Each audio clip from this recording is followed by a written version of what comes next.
Hello, there's not that much left of the old year, so today we're going to do a very practical exercise for which you need a pair of scissors, a lighter or matches, a pen, a sheet of paper cut into 5 or more little sheets like this, and a bowl or a pot, not plastic, glass or metal. And please pause this and get all the things that you need. So scissors, pen, lighter, paper and a bowl. If you have scotch tape or post-it notes, bring that as well. Good. Okay, what we're going to do is purify ourselves first. And by purifying yourself, first we'll start with the physical, with the obvious physical. Look at your fingernails. Do they need trimming? Look at your toenails. Do they need trimming? Look at the hair between your eyebrows or your eyebrows. Are there hair like reaching your forehead? Your nose hair. Do they need trimming as well? Perhaps shaving, but you can do it on the day. Maybe the hair, you could trim the ends if you got long hair. Maybe a haircut. And wait for the noise. First, you're going to clean yourself really well. If you need a haircut, if you need to trim your nails, if you need to shave certain parts of your body, whatever you need to get yourself in a perfect condition, very presentable. Do you need to update your socks and underwear? We already talked about that. Now is the right time to do it. You have to look good. You have to be prepared to make the entrance into the new year. A new life, a new year, a new step towards the future, the purer future with your goddess as your guide.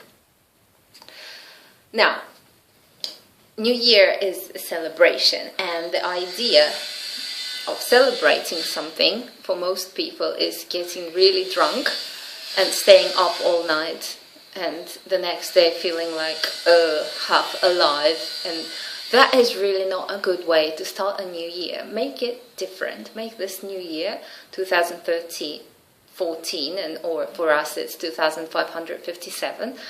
Make it a different New Year celebration. End it early. End it, well, earlier than you would usually do. Try to drink less alcohol and try not to pig out until the food is stuffed up to here.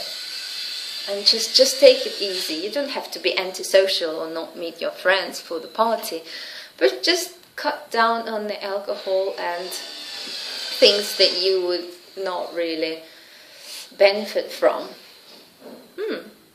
Yeah, just make it a little bit different. The next thing, so we've got the food, we've got the body.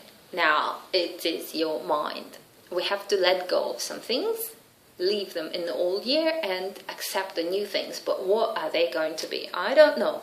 Only you know that. That's why you have prepared these little sheets of paper and a pen. So if you haven't cut up the paper, any size you like, what you're going to write, you're going to think about this. And you're not going to do it later. You're going to do it with me. Once you listen to this task, pause it, and just do it. Because if you don't do it now, you will probably never do it. Don't leave it for the time when you have time, when you're free, when you're not in a rush. Because taking care of yourself, of your mind, is the most important thing. Nobody wants us sick, and nobody wants us not in the best of shape, right? We all want to be perfect so that we can serve ourselves and other people better. So, think of the things in your mind, in your personal habits, in your character that you want to get rid of, that you have always been wanting to get rid of. They might be very minor, like not, let's say, not doing this all the time, or I don't know, it can be a very little habit. Or when you stand up straight, perhaps. Maybe it's your posture, maybe it's the way you sit, maybe it's the way you use the computer, not this way but the other way.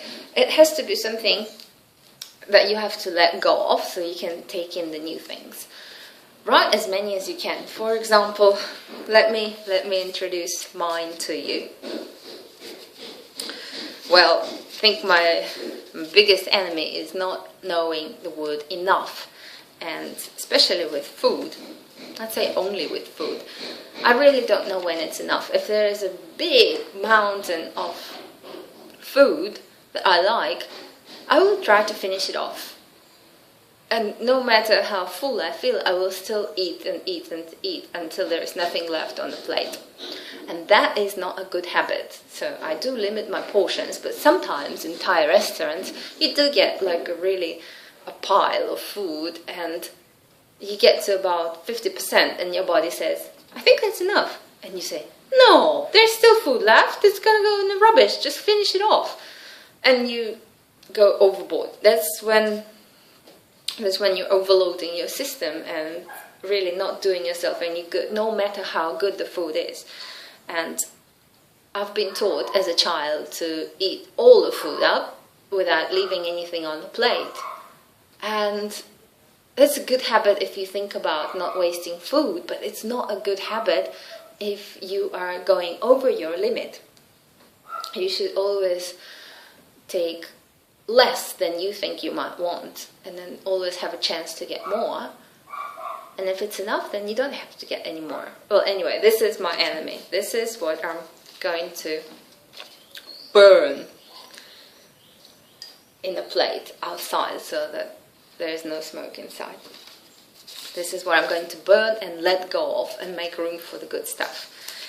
And the next one is saying negative things. Yeah, girls sometimes like to bitch to other girls. And I have a very good friend in Korea, and we like to bitch with her, and she is the bitchiest bitch ever. She's probably watching this too. And I was thinking about this. I would really like to let go of that habit of saying bad things about certain people, their behavior, and just things that we see around ourselves. It's not necessary to spend hours discussing something, or minutes discussing something that's really not worth the attention. Like how somebody did wrong, and how this is not good enough, and that is not good enough, and how this is really stupid or really ugly. So I'm going to try and let go of saying negative things. It's easier to go silent. Just not say anything. If you can't say anything good, don't say anything bad. And many people will provoke you. They will say, oh, don't you think that's horrible? In your mind, yes, I think that's horrible, and I have a couple of things to say. But just think about the purpose, letting it out of your system. But when you are talking about something negative, you're also attracting it, and you're creating the negative image and negative feeling inside yourself. So it's not a good habit. That's going to be burned too. Now, the third one that I want to burn, habit, is getting rid of fear. Yes, I do have some fear, and the funniest fear is fear of dogs, because I was bitten by a dog as a child. And these street dogs, like at night, they get very protective of the property, and when you walk past, they start barking, and they're loose, and they run after you, and I just get so tense and scared. And I think there's no reason, because they won't bite you, they're just barking at you. But I have that mental connection to when I was 6, and when a dog did bite me, and I think that will happen again, although it probably won't. And if it does, well, who cares? Just, use some alcohol on the wounds, and it will heal. There's nothing really to be afraid of, but it's just a dog. It's smaller than me. And if you know how dogs can smell fear? If I don't feel afraid of it, it will probably not bark. Anyway. And also the other thing that I'm afraid of is my old reality. Because I used to be really weak and getting tired easily and having very little energy and getting regular nosebleeds. Probably like 10-15 years ago, when I was on a very poor diet of 2-minute noodles and cheese slices. And I think that's the only thing I ever had. Instant noodles with cheese slices melted into them every single day, because it was the cheapest food and I was a student and I couldn't afford anything else. And I'd feel so tired every day, and I couldn't walk up the stairs to the second floor. I'd be like, hey, second floor, oh, boo. And that feeling is still there. So when somebody is saying, let's walk up the hill, I still feel and think that I am the old me. The weak girl who's going to feel really tired and really awful and like not get enough breath. Although when I do decide to go up the hill, I run up there, there's no problem, because I am trained properly and I'm on a different diet and I'm not that person I used to be. And I'm not going to get a nosebleed. I haven't had nosebleeds in 15 years. I'm strong, but the reality, the old image of myself is still there. And that brings fear. Fear of, what if I sleep late? Like, I'll be so tired next day I wouldn't be able to get off the bed. No problem. If I sleep late now, I still get up at 5 and I'm fine. Because there's a lot of energy in the buffer. And it will last a few days even if you don't get proper sleep. You just have to realize that. So that is going to be burnt. Again, now, I couldn't find anything else that I wanted to get rid of. So I wrote 2 things that I want to invite in and accept. Something has to go, something has to come in, because we've made space. And the 2 things that I do welcome, being able to do a back walkover. That is a physical challenge. When you stand back and you bend into a bridge pose and you lift your leg and you roll over into a standing position. That is my New Year's aim. Doesn't matter if it happens in March or in August, but I want that to happen. I want to be able to do that. And I think at this age it is a challenge, but I'm not a flexible 10-year-old anymore. And our back muscles do need to be pushed so that they're more flexible. I think, and strengthen the arms as well. Yay. So doing a back walkover. And another very important thing, I'm going to update my priorities list.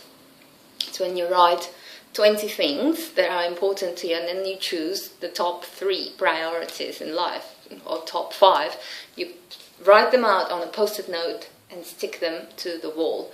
Write them out on a piece of paper and stick it with the sellotape. I don't have post-it notes. Writing the priorities and living according to the priorities. You see, if the priorities there are up on the wall, there's no use if you're not sticking to them. So everything you do, every decision that you make, should I take a trip to Vietnam next week? And you check it with your first priority. Now, my first priority was learning Thai this year. Is the trip to Vietnam going to help that or not? It's going to be entertaining for sure, but it's not leading towards my first priority. What's my other priority? Staying healthy, looking after myself, progressing, learning, growing. Is that going to help? Perhaps, but perhaps not so much. Maybe something else would help. And when you go through your priorities, then you realize that what you are about to decide to do or not to do has a direct connection to the priorities, and perhaps it is not something that should be done. So living according to your priorities is not just knowing your priorities, but sticking to your priorities. And I strongly advise that you do the priority list as well. So 20 things that are important to you: family, friends, being able to have time alone, staying healthy, staying sane, reading books, going to church, whatever your priorities are. Write 20 of them out in a list. And that's not a Lena task, that's Orsha task. She taught me to do that. But it's really helpful. And then just select the 3 top priorities. So if it's your health, or if it's your girlfriend, or if it's your body, it doesn't have to be the priorities for your whole life. It has to be the priorities for the next few months, let's say 6 months or a year. And then they do change with time. And if you have a little baby, probably the baby will be your priority. But if you have a grown child who's off and independent, then you might be prioritizing your husband or your health, who knows. So, priorities do change. Write out your priorities, please. And that is a demand from your goddess. So there's plenty of stuff to do. And then you burn what you need to burn. Burn whatever you need to let go of. You can shred it with scissors if you don't want any smoke. Or you can burn it in a bowl and then put it outside. But please be careful if you have smoke detectors or the paper is wet. Whew, I'm going to burn it right after this video. Please don't procrastinate and leave it for the time when you have more time and when you're with this and this, and you know now it's not the time to burn something because it's raining. Burn now. Very well. Should have done it outside. The windows are closed. Anyway, let's prepare ourselves for the new year together with your goddess's guidance. It's purifying yourself. It's letting go of the old and accepting the new.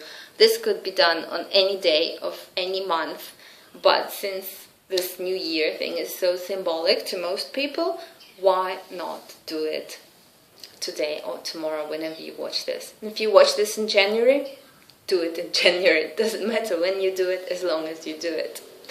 Prefer it if you did it as soon as possible. Good luck with the burning. Don't burn the house down. Better do it outside, safe, in a bowl, and pour water over it. Yay! Exciting.